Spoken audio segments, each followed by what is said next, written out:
On a eu de la chance, Commodore, d'être tombé sur ce rat. Il est cool, généreux, il se prend pas pour une idole, comme on a pourtant entendu des tonnes de descriptions au fil des temps. L'autre jour, durant le saut qui nous a propulsés en pleine préhistoire, je regardais un film en 4 dimensions Blu-ray où on voyait le Major O'Neill en train de canarder les disciples de rats qui s'enfuyaient, entourés de ces mercenaires les Goa'uld. Vraiment, la réalité est tout autre, et les gens du 21e siècle ne savaient vraiment plus quoi inventer. C'est vrai, aspirante, mais faut se faire une raison. Au 21e siècle, tout comme d'ailleurs au cours de tous les siècles qui lui ont succédé, les gens ont cru, ô combien tort, que leurs systèmes sociétaux étaient inscrits dans la durée, que leur schéma économique et politique était immuable, compte tenu de la croissance exponentielle de l'humanité, et que leur religion insensée était définie pour toute l'éternité. Ils n'ont même pas pensé un seul instant que ces schémas ne survivraient guère plus que l'espace d'une, voire 2 générations, puis s'éteindraient.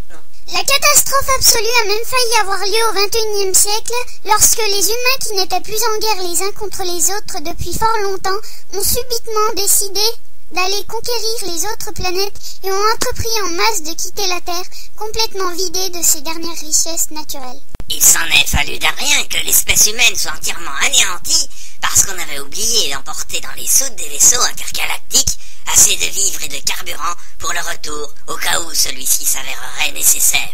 Et il s'avéra nécessaire puisqu'aucune planète n'était susceptible d'accueillir un tel surcroît de population de par l'absence d'eau et d'oxygène révélée sur toutes ces planètes. On y est, Commodore. Allons saluer Néfertiti.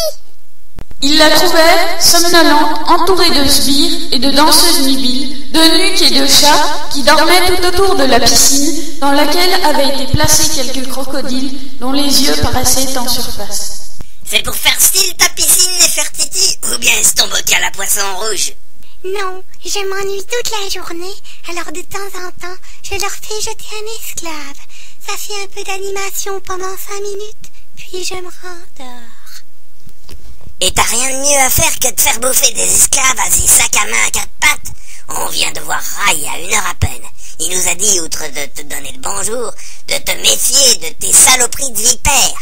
Et aussi que tu pourrais tirer un meilleur profit en fabriquant tes sacs en véritable peau de croco, plutôt que de les entretenir comme de vulgaires chats, qui, soit dit en passant, reviennent bien moins cher à nourrir. Comment cela?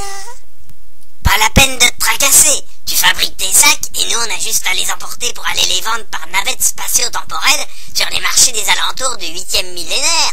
D'autant qu'il paraît que les gens en font là-bas une grosse consommation. Mais là-bas c'est du toc. Alors que toi, avec tes sacs en vraie peau et pas en simili, tu te ferais des couilles en or. Bien mieux que si tu ramasser le super pactole au loto. Et pour la livraison, comment on s'organise? C'est pas dans votre suppôt à camion de navette spatio-temporelle que vous pourrez emporter la marchandise, à moins que vous reveniez à tout bout de champ chercher. Te casse pas la tête.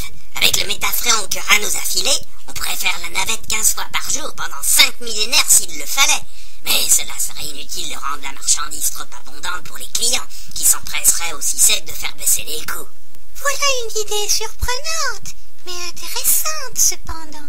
Pas con de faire en sorte que les gogos ne s'évertuent pas à essayer de casser les prix. On produit en quantité suffisante, mais pas trop. On ne sature jamais le marché. Les prix restent stables et on vend toujours le plus cher possible. Dès demain, on va créer un abattoir, un atelier de dépeçage, un autre de couture, et enfin, on mettra les esclaves en poste dans les ateliers. Une question avant de partir. Aurais-tu dans ta famille ou dans tes connaissances un type du nom de Toutankhamon? Toutankhamon? Quelle question? Bien sûr, puisque c'est mon fils. Mais c'est impossible, puisque lorsque nous avons fait des prélèvements sur vos 2 momies, lesquelles étaient dans un état de conservation excellent, l'analyse ADN a été formelle sur le fait que vous n'étiez pas apparentés. On a même supposé que la vraie mère Toutankhamon devait être une momie non identifiée, étiquetée sous le numéro 55 au labo. Erreur, mes amis, c'est bien mon fils. Et je l'ai fait, ce garnement de Toutankhamon, qui n'arrête pas un seul instant de se cacher à l'intérieur des pyramides et qui ne revient jamais à table quand on l'appelle à l'heure des repas. Mais croyez-vous réellement la science comme représentant une discipline à 100% exacte? Ça saurait. Rappelez-vous, lorsque Richard Virenque s'est fait virer de chez Festina lors du Tour de France 2002 pour dopage à l'EPO, c'était les urines et Lance Armstrong qui avaient été analysées.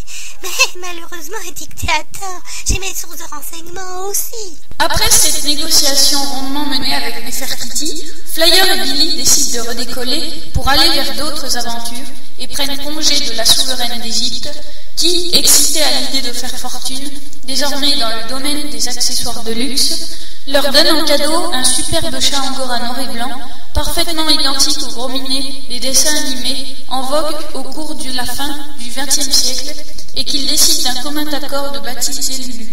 Ils tiendraient ainsi compagnie à la ravissante chatte qu'ils avaient déjà au XIIIe siècle et qui se prénommait Sophie.